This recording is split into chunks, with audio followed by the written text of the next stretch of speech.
Hello အားလုံးပဲမင်္ဂလာပါဒီနေ့ကျွန်တော်ရှိနေတဲ့နေရာတော့ဗောနော်ဒီကျွန်တော်ခေါက်တောက်ကျုံးမှာဗောနော်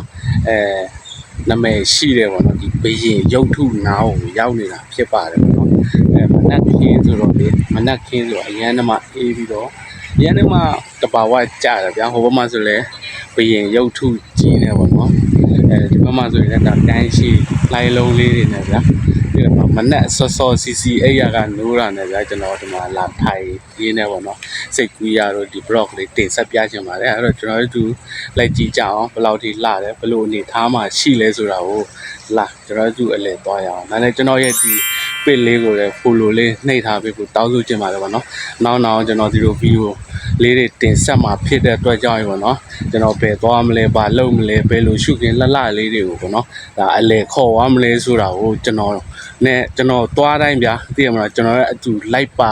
ကြည့်ရှုလို့ရအောင်ပေါ့နော်ဒါကျွန်တော်ရဲ့ဒီအကောင့်လေးကို follow လေးနှိပ်ပြီးတော့လက်မလေးထောင်ခဲ့ပေးဖို့တောင်းဆိုချင်ပါတယ်ခုတော့လာဒီကန်းရှည်ရဲ့အလှတရားကြီးကိုတူတူခံစားကြည့်လိုက်ရအောင်